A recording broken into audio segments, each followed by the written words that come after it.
Une personne qui me suit sur YouTube m'a demandé de réaliser une vidéo complète sur le thème très particulier. Depuis toujours, l'humanité s'interroge. À quoi ressemble une âme? Est-ce une lumière qui brille encore? Est-ce une silhouette transparente mouvante? Ou une vibration invisible mais présente? Cette question traverse les âges. Les anciens en parlaient déjà. Les religions ont proposé leur vision, les témoins racontent leurs expériences. Mais alors, qu'en est-il vraiment?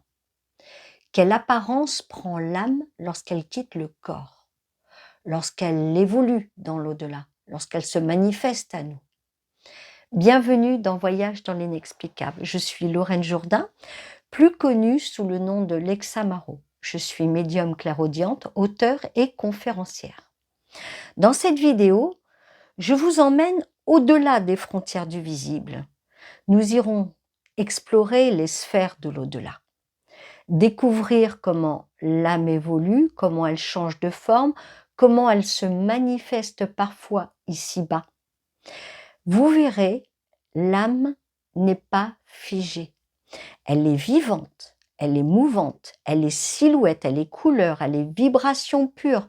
Et à travers ce voyage, nous comprendrons pourquoi elle se montre et ce que cela révèle de la vie éternelle. La naissance de l'âme hors du corps. Quand le corps s'éteint doucement, l'âme apparaît. Sa forme reste proche de l'humain. Une silhouette encore reconnaissable, encore visible, mais différente, plus subtile, plus fine.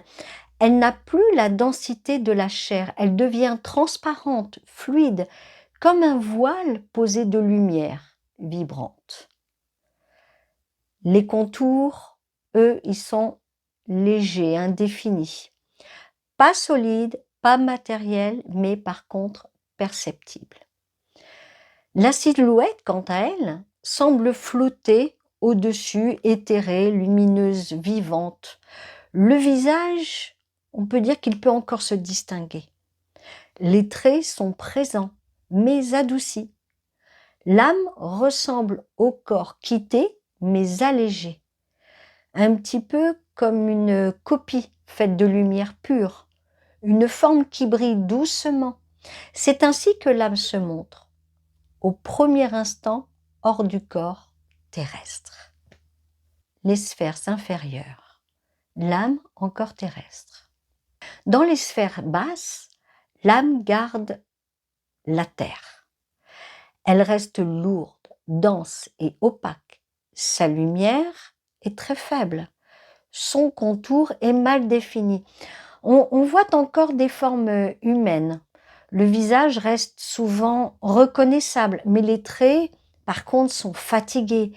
Ils paraissent marqués par les épreuves.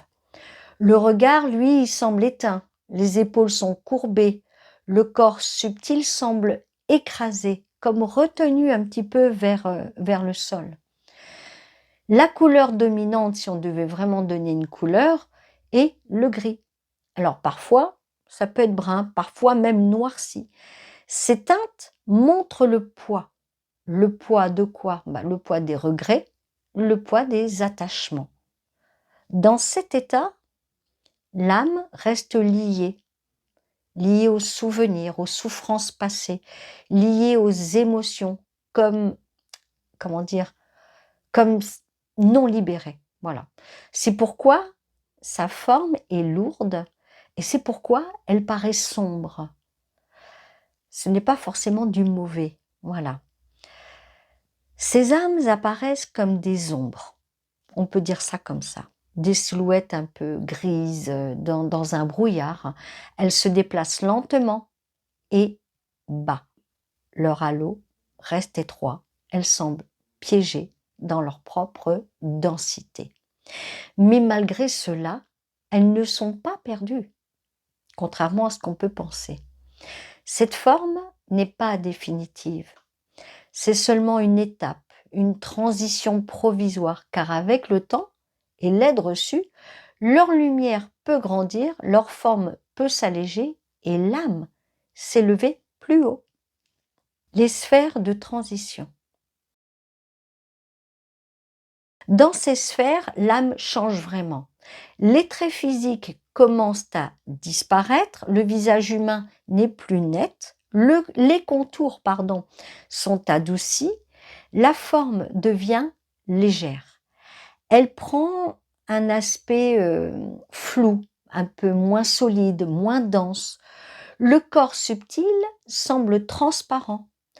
Autour d'elle apparaissent des couleurs, des teintes douces et lumineuses. Alors on peut parler d'un bleu léger, d'un rose pâle, jaune clair. Et ces couleurs bougent doucement. Elles respirent avec l'âme. Chaque émotion donne une nuance. Chaque pensée change la teinte. La forme n'est plus figée. Elle se déplace comme une brume. Une silhouette faite de lumière, un aura en expansion. Dans ces sphères, l'âme est guidée. D'autres présences apparaissent auprès d'elle. Ce sont des guides, des êtres lumineux. Ils se montrent moins définis, leurs contours sont flous. Ils apparaissent un petit peu comme des rayons, comme des halos, vivants et forts. Leur lumière est éclatante, mais sans visage, sans détail fixe. Leur forme est énergie pure. Ils entourent l'âme en passage, ils l'accompagnent dans sa mutation. Ce monde est un sas, on peut appeler ça comme ça, un sas, un espace entre deux états. Ici, l'âme se transforme, elle abandonne son poids ancien, elle perd son corps terrestre, elle découvre son essence subtile. La forme devient vibration, la lumière devient langage. C'est une étape essentielle, sans retour vers l'ombre, sans encore atteindre la plénitude. Un passage nécessaire et sacré, c'est la transition vers la lumière. Les sphères supérieures, l'âme-lumière. Dans ces sphères, l'âme n'a plus de contour. Là, c'est terminé. La forme humaine s'efface totalement. Elle disparaît. Ce n'est plus un visage ni un corps, c'est une lumière pure et vaste. Une énergie vivante et vibrante. Elle rayonne dans toutes directions. Pas d'ombre, pas de poids, uniquement éclat et transparence. La couleur n'est pas fixe. Elle change selon l'état. Quand l'âme est en paix, la lumière devient, si vraiment on devait s'apparenter à une couleur, elle devient bleutée. Par contre, quand l'âme porte la guérison, elle rayonne de vert. Et quand elle exprime la sagesse, elle se dore d'or. Et quand elle s'élève encore, eh bien là, elle devient violette. Chaque nuance traduit un état. Chaque couleur est un langage. Dans ces sphères, l'âme est mobile, elle s'étire, elle se contracte, elle prend la taille voulue, petite flamme ou vaste halo. Elle peut être étincelle aussi, hein. Elle peut devenir même soleil. C'est une image, hein, bien sûr. Elle peut, là c'est la même chose, elle peut ressembler à une étoile, une expansion sans limite, une forme sans frontières. On ne la voit plus avec les yeux, par contre là. On la ressent dans le cœur. Sa présence est chaleur, sa forme est vibration. Quand elle approche, on perçoit de l'amour. Quand elle rayonne, on ressent la paix. L'âme devient une conscience pure, un être de lumière vivant. Dans ce plan, l'apparence n'est plus fixe. Elle n'est plus humaine. Elle est essence pure et éternelle. Un éclat qui parle, une lumière qui enseigne, une vibration qui guérit. Voilà la forme de l'âme lorsqu'elle atteint les sphères supérieures. L'âme et ses couleurs. Chaque âme porte une lumière. Cette lumière est vibration pure. Elle change selon l'état. Elle reflète l'évolution intérieure. Elle traduit la conscience profonde. Bleu clair indique la paix. Une paix intérieure et douce. Cette couleur calme l'espace. Elle apaise les âmes proches. Elle inspire quoi? Elle inspire la sérénité. Le vert qui est guérison, c'est un vert profond et doux. Il montre la capacité de réparer. Il révèle une énergie vivifiante. Il soigne et réconforte. Et le doré, eh bien écoutez le doré, il exprime la sagesse. Un doré intense et lumineux. Il manifeste une âme élevée. Il traduit la connaissance pure. C'est la marque des guides supérieurs. Le violet indique l'élévation, un violet profond et vibrant. Il correspond à l'union spirituelle. Il révèle la transcendance. Il annonce l'ouverture cosmique. Mais il existe d'autres nuances. Le rose traduit l'amour, un amour doux et tendre. Le blanc, bien, lui, représente la pureté. Un blanc, alors pour parler du blanc, c'est un blanc éclatant et infini. Il y a aussi le turquoise, pardon, qui montre la communication. Un turquoise lié aux vérités. Chaque teinte porte un message. Dans les sphères hautes, l'âme devient multiple. Il n'a plus une seule couleur. Elle change comme un prisme. Elle devient arc-en-ciel vivant. Chaque nuance s'active et brille. Chaque vibration, se déploie. La forme devient spectre lumineux. L'âme est alors arc-en-ciel de conscience, comme un peu une symphonie de lumière vivante. L'âme et sa mémoire. L'âme garde des empreintes visibles. Chaque souvenir marque la forme. Chaque émotion laisse une trace. Dans les sphères basses, ce dont on a parlé un petit peu plus tôt, ces traces apparaissent. Alors, elles apparaissent, c'est-à-dire que les visages sont crispés. Les yeux semblent fatigués, la bouche reste fermée, les épaules sont lourdes, c'est ce que j'ai expliqué juste avant. Et la silhouette semble tassée. Et la couleur est terne. Le halo reste étroit. Ces signes sont sans mémoire figée. Dans les sphères hautes, par contre, la mémoire change d'aspect. Le visage s'éclaire davantage, les traits deviennent doux, le regard est lumineux, les contours sont arrondis, la posture se redresse, la couleur s'ouvre largement. Le halo, lui, il s'élargit, la mémoire devient transparente. Ainsi, l'âme se lit visuellement. Son apparence révèle son passé. Chaque marque montre un vécu, chaque nuance traduit une histoire. La mémoire donne une forme, une texture, une couleur, et l'âme se montre alors comme un être fait de traces, comme une silhouette faite d'expériences. L'âme et le temps. Près de la Terre, le temps demeure. La forme paraît stable. Les contours restent réguliers. Le halo semble constant. Les mouvements sont mesurés. La trajectoire reste courte. Une traînée brève subsiste. Le visage garde l'âge habituel. Les détails restent familiers. La vêture apparaît connue. Les gestes se répètent. La présence occupe un seul lieu. Alors, les apparitions suivent des heures précises. Ainsi, ici, le temps fixe l'aspect. Plus haut, le temps, lui, par contre, on va dire qu'il se détend. La forme devient modulable. Les contours s'assouplissent nettement. Le halo, il respire doucement. Les couleurs varient lentement. Le visage, dans ces cas-là, il peut changer d'âge. Une expression peut en remplacer une autre. La vêture se transforme par signes. Des symboles apparaissent brièvement. Une traînée plus longue accompagne l'âme. La présence couvre deux endroits successifs. Les entrées deviennent discrètes, les sorties se font en fondu.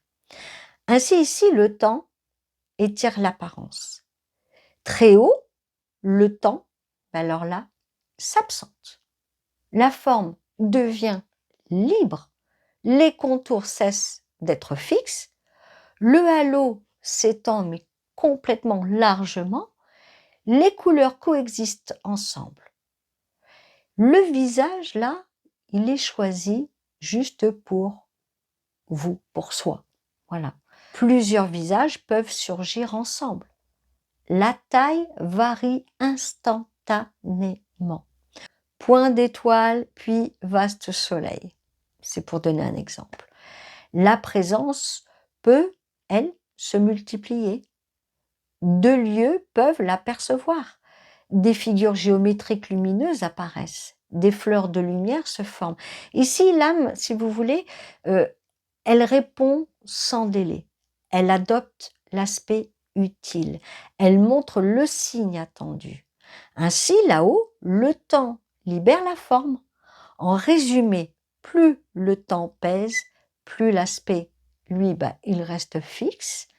Plus le temps cède, plus la forme devient souple. Quand le temps disparaît, l'âme paraît multiple, rapide et lumineuse.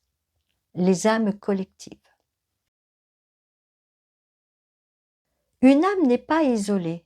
Elle attire d'autres âmes semblables. Elles se rejoignent par affinité vibratoire.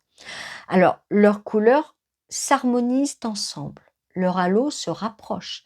Elles forment des cercles lumineux. Ces cercles, ne sont pas fermés. Ils respirent, ils bougent, ils ondulent. Leurs contours s'entrelacent doucement. On voit des anneaux vivants, comme des mandalas, si on pouvait prendre un exemple, comme des mandalas vibratoires en expansion. Chaque âme est un point de lumière. Chaque point rejoint les autres et crée un dessin. Alors parfois, les âmes se regroupent en nuancées. De loin, cela ressemble à une brume lumineuse et de près, on distingue des étincelles multiples. Elles se déplacent ensemble comme un essaim, un mouvement collectif fluide, sans effort. La forme n'est plus individuelle, elle devient plus vaste, plus large. Une grande sphère lumineuse apparaît. Elle contient plusieurs âmes fusionnées. Chaque âme garde sa lumière propre, mais ensemble, elles créent un champ unifié. Dans ces groupes, la couleur dominante varie. Un cercle peut rayonner de bleu, un autre briller en doré, et puis un troisième émettre un violet intense. Chaque nuance reflète l'énergie commune. C'est une aura collective plus vaste que l'individu. C'est tout à fait ça. C'est beaucoup plus vaste que l'individu. Ainsi, l'âme, dans ses plans collectifs, n'est plus un seul corps de lumière. Elle devient un fragment d'une constellation, un éclat au sein d'une figure plus grande, une étincelle qui danse dans l'ensemble. Et cette forme collective donne l'image d'une conscience commune. L'âme qui se manifeste au vivant. Parfois, l'âme se montre clairement. Elle choisit d'être visible. Elle adapte sa forme à nous. Elle privilégie la clarté et la reconnaissance. Dans les rêves, le visage est net, les traits sont doux, les yeux paraissent brillants, la bouche esquisse souvent un sourire. Les couleurs sont chaudes, le halo reste stable, la distance est courte, le regard est frontal. Le message passe surtout, je dirais, dans l'apparence. Alors, au réveil, en demi-sommeil, la silhouette apparaît brièvement. Profil léger, contour fin, halo doux. Elle se place la plupart du temps près du lit. Hauteur humaine, position naturelle, inclinaison bienveillante. La forme s'efface vite sans bruit. En plein jour, la lumière dilue l'ombre. L'âme crée un halo pâle. Les bords semblent vibrer légèrement. La silhouette reste translucide, presque transparente. Contre-jour, on distingue un voile. Près des portes ouvertes, forme oblongue. Dans la pénombre, le halo gagne en densité. Un noyau lumineux central apparaît. Des fines traînées suivent le mouvement. La taille varie doucement, sans à-coups. Les contours ne projettent pas d'ombre. Sur les miroirs, superposition fine et reflet. Je ne sais pas si ça vous est déjà arrivé de voir justement une âme à travers un miroir, c'est tout à fait ce que ça fait. Alors le visage peut surgir de face, alignement direct, regard stable, axe central. Alors par contre, sur les vitres, silhouette double, léger décalage. Dans l'eau, ovale mouvant, reflet vivant. Et sur photographie, eh bien, la forme laisse des indices. Transparence partielle, environ moitié à l'œil. Contour adouci, grain fin, pas d'ombre. Halo mince autour du visage, yeux plus clairs que prévu. Et puis parfois plus foncé aussi, c'est variable. Bouche précise, menton doux, nez léger. Alors on peut voir des mains visibles. Alors les doigts, on peut les voir flous et on peut même voir des paumes ouvertes. La vêture familière, c'est des détails réduits, couleurs atténuées. Orientation directe vers l'objectif ou axe frontal. Sur vidéo, là c'est différent, le déplacement est régulier. Une vitesse constante, un cap fluide, des angles arrondis. Il y a des traînées lumineuses aussi, courtes, ascendantes ou latérales. On peut parler de rotation faible, tête stable, buste léger. Apparition douce, disparition fondue, sans coupure. C'est ça que l'on voit. Alors, les signes distinctifs pour reconnaître la forme. Inclinaison de la tête, tic familier, geste qui est une signature. Hauteur habituelle, généralement, c'est proportions fidèles, port connu. Accessoires, on peut voir un accessoire discret, ça peut être un collier pâle, une bague mate. C'est vraiment pour vous donner les choses qui sont vues habituellement. Alors la couleur dominante, teinte personnelle, la plupart du temps, le halo propre. Alors prenons un exemple concret. Preuve visuelle présentée maintenant. Voici la photo personnelle que j'ai prise auparavant dans un lieu hanté. La voici, je vous la montre. Je vous laisse bien l'observer. Voilà, vous l'avez bien vu. Lorsque certains se demandent pourquoi l'âme garde une forme humaine, est-ce le signe qu'elle n'est pas encore montée? Alors parfois oui. Cela peut signifier qu'elle reste proche de la terre ou même que c'est une âme perdue aussi. Son corps subtil ressemble encore au corps ancien. Vous pouvez remarquer sur la photo, vous avez pu voir, les traits restent visibles, sont les marques de son dernier passage terrestre. Mais attention, ce n'est pas toujours un blocage. Une âme élevée peut choisir volontairement son ancienne apparence. Elle le fait pourquoi? Pour être reconnue par ses proches. Elle montre alors un visage familier, un âge précis, une allure connue. C'est un signe de reconnaissance, un langage visuel immédiat.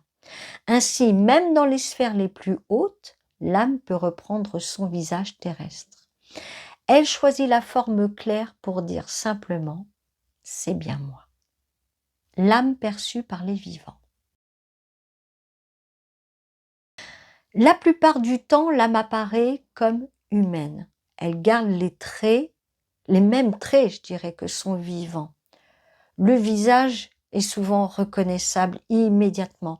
Le corps semble présent dans sa forme, mais l'ensemble n'est pas solide.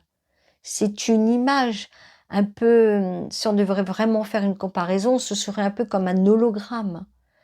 Les contours sont transparents. La matière, elle est absente. On voit, mais on traverse.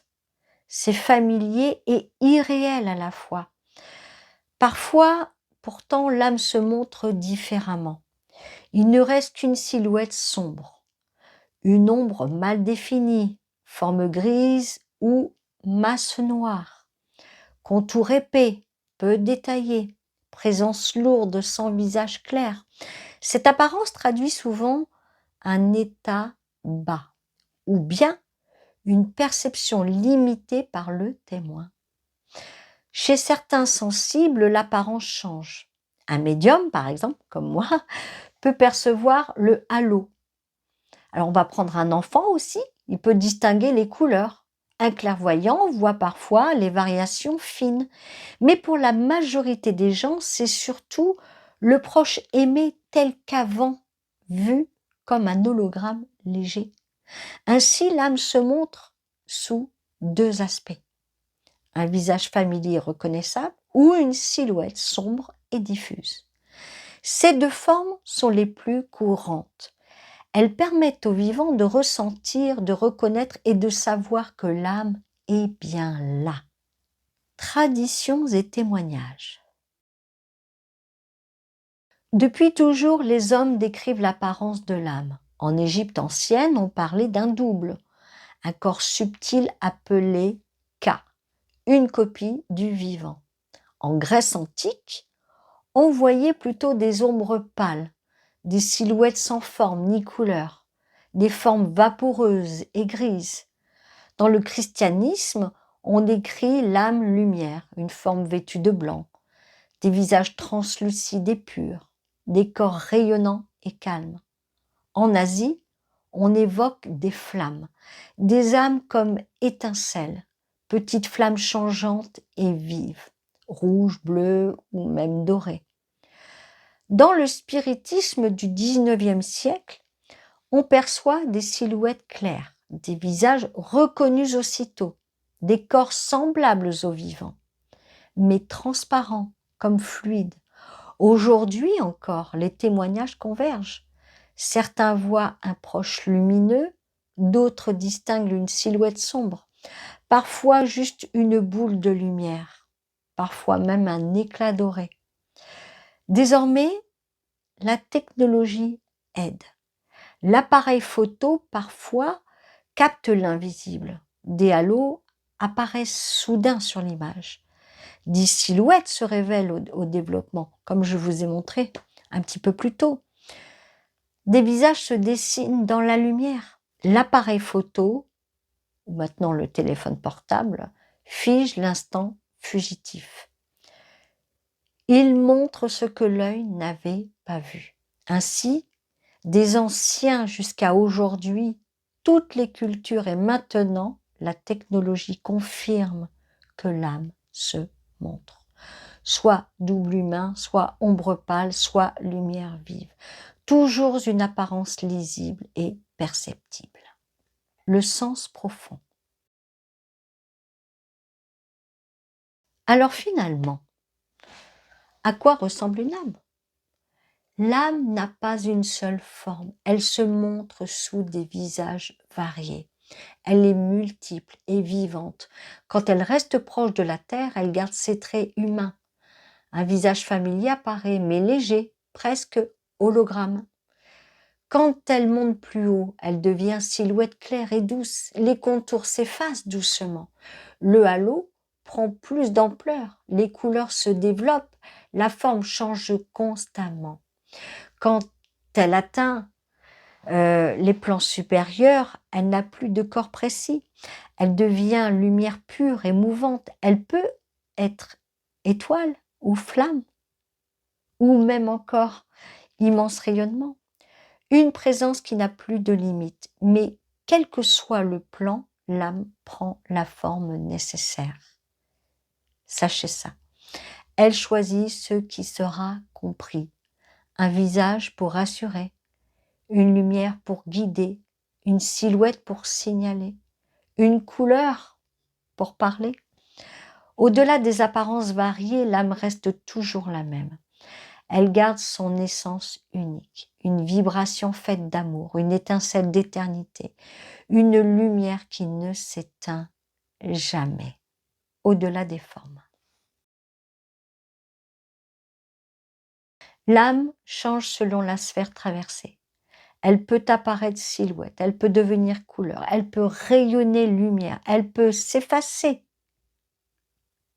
Et oui, en forme.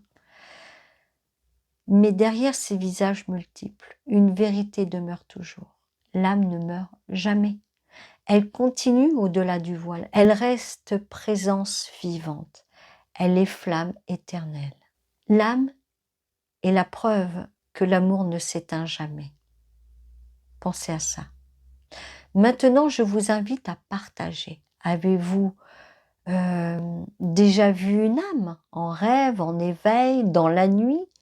Si oui, sous quelle forme exacte s'est-elle montrée? Un visage, une silhouette, une lumière? Racontez-moi dans vos commentaires. Vos témoignages comptent énormément et vous savez que je vous répondrai. Et pour soutenir mon travail, soutenir la chaîne, cliquez sur le pouce, abonnez-vous, activez la cloche pour ne rien manquer. Et je vous retrouve très bientôt pour un nouveau voyage dans l'inexplicable.